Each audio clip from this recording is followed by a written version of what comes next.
All right, I'm going to start by giving all glory, honor, and praise to Yahweh, Bahashim, Yahushai, Bahashim, Rakakwadash.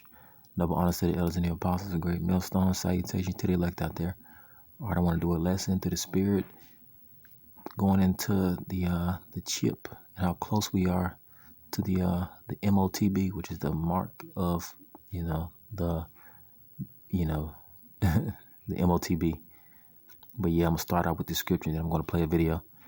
All right, this is or two videos, but let's start right here for now. Revelations 13:16. Now this is John the Revelator going into the mark that's gonna come in in the future, in the latter days, which is gonna come around this time. Shoot, it can come in the next few years. All right, but all I know is that we're close. We're close to the chip being administered.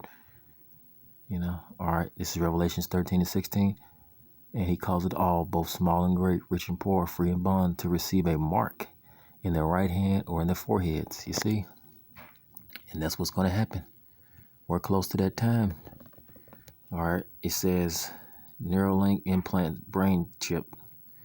All right, and this was 10 days ago. Let's play the first video, which is this. All right. Joining us now for more is Dr. Leah Kroll, Assistant Professor of Neurology at Temple University. Doctor, thank you so much for joining us. First, wanted to start out with your reaction to this announcement by Neuralink.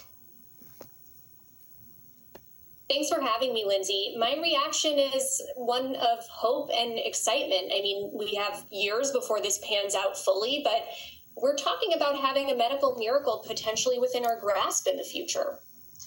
We may have years, but it's not a lot. It's not going to be a very long time. I'll say in less than 20 years, maybe even 10 years, they're going to develop a chip, not, for further advancing it, but it's going to be developed just enough to allow people to either have it because, either have that or you're not going to be able to buy or sell, you see, because it goes into prophecy. And you're a neurologist. In layman terms here, in theory, how does all this work? Yes. Okay. So the way this works is that Neuralink has designed a device that works like an electrode or a specialized sensor. And that device is implanted into the brain of someone who is neurologically impaired. And what that device does is it reads the electrical signals that our brain cells are sending each other constantly. And ultimately, those signals are translated into action outside of the body. So in the case of Neuralink, those signals are being translated into the ability to control a computer or a phone. And talk about potential dangers here. Yeah, well, the earliest danger that we think about is just complications from the procedure. Look, no matter how small the device is, brain surgery is brain surgery. And of course, we take that very, very seriously. Beyond those initial safety concerns about, the device itself, it becomes a question of how well does this work and does it put anything in jeopardy? Is it going to be vulnerable to a hacker, for example? Are the electrical signals going to be misfired, misinterpreted? Things like that will really need to be worked out before we're ready to roll this out to the masses. Would you say, though, looking at this now, the benefits outweigh the potential risks? Yeah, I mean, listen, I need more information. We're starting with the first human clinical trial here for Neuralink, so I can't say for sure that the benefits definitely outweigh the risks for everyone. But what I can tell you is that when somebody loses a neurologic function for whatever reason, the idea that we would be able to give it back to them is so huge, so groundbreaking, and so meaningful. It's hard to imagine, anything more beneficial for those patients. I truly cannot express how much it would mean to them. And so I'm really rooting for this, and I think all neurologists are. And when you say someone who would lose neurologic function, who is a primary candidate for this type of technology? Right now, Neuralink is focusing on people who are paralyzed. That could be from a brain injury, a stroke, a spinal cord injury. Other companies that are researching brain-machine interfaces are focusing more on people who have lost language capabilities. So there's a lot of different avenues that this can take. And talk about the timeline from now until the masses might be able to receive something like this. We're talking years. The Neuralink trial is set to go on for 6 years, and so we'll see where we're at after that. But this is just the first trial. So I think we're talking about the foreseeable future. We're talking about within my lifetime as a physician, probably being able to use something like this to treat patients, but we're still years away. It really all is so fascinating and happening so fast. Dr. Yeah, but we're not that long. It's not going to be, many years, a great number of years. It's going to be, we're close. We're real close. Leah Kroll, we thank you so much for your time and insight. Thank you. Hi, everyone. George. All right, you see? And it goes into what? Worshiping the beast. That's what the chip goes into. All right, let's get another precept. All right. Well, let's go back to Revelations. Let's see. All right, let's read up. Let's go back to 15. It says, Revelations 13 and 15, it says, and he gave power to give life unto the image of the beast, that the image of the beast should both speak and cause as many that would not worship the image of the beast should be killed. You see? So that's what it goes into. You have to. That's what that chip is going into. You have to worship the beast in his image. All right. Let's get another scripture. You see, because that's what they really want. They want you to be slaves. All right. This is fix the camera. All right. This is Deuteronomy 15 and 17. It says, then shall they take an awl and thrust it through his ear unto the door, and he shall be thy servant forever. You see, and that's what this devil wants. These Edomites, they want, the world to serve them forever, especially us Israelites. They want us to be their servants forever. They want to have slaves forever.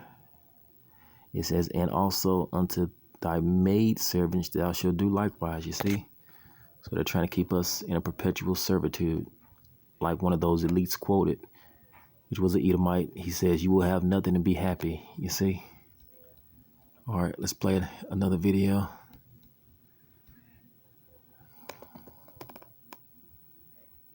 The tech billionaire Elon Musk is saying his Neuralink company has successfully implanted one of its wireless brain chips in a human for the first time.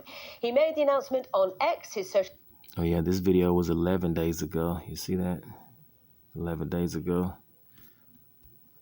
Media platform, saying the procedure happened on Sunday. He says the subject is recovering well and that initial results show a promising neuron spike detection. Mr. Musk says the product has been given the name telepathy, and the plan is for it to enable control of a phone, computer, or almost any linked device just by thinking about them. Several rival companies have already implanted what are known as brain-computer interface systems in humans after tests were carried out initially on monkeys. With more, here's our North America correspondent, Peter Bowes.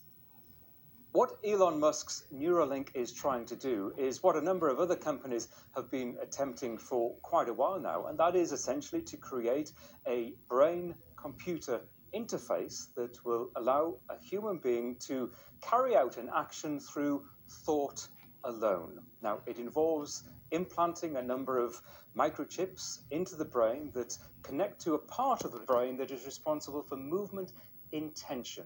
It has the effect that wirelessly it can send a signal to an app that can interpret a person's intentions. It sounds very futuristic, but according to Elon Musk, he says in a post on X, he elaborates a little bit, saying that this device will enable control of your phone or computer, and through them, almost any device just by thinking. He says initial users will be those who have lost use of their limbs. It seems they're targeting people with debilitating neurological conditions. And that goes into what? His lying wonders. He's going to make it seem like it's beneficial to those that, that he says would need another limb or something, that's missing nerves or something. You see, he's going to make it look like it's helping them restore some function of their body that they lost, you see. But it's going to be for evil, you see. Because what? They're going to do away with cash eventually. And what's going to be replaced with cash? That chip, you see. They're not going to be able to buy or sell, you see. Conditions. Now, it should be stressed that this study is in the early stages. His company was given the go-ahead only last year by US regulators to carry out this human. See, they were given he was given the go-ahead to go ahead and try it. You see, because we're close. The chip is going to be on a mass scale, like that lady said in the previous video. She said she thinks that it's going to be on a mass scale within 6 years, which will be what, around 2030. You see. So like I said, we don't have long. That's one of the major prophecies that needs to be fulfilled, you see. Trial, which is in the safety assessment stages. And clearly there is a lot to assess over the following months and years, question mark over whether this device will still be operating as it is designed after 3 months, 6 months, possibly a few years. And the results will be scrutinized very closely. So with that in mind, realistically and practically, it could be several years, if indeed it is shown to be successful, before this kind of thing is available on a wide scale. Which I commanded thee, and they shall. All right, I'll end with this scripture right here. This is in the book of Job. All right, this is Job. Salakia, I ran out of data. I'll post it in the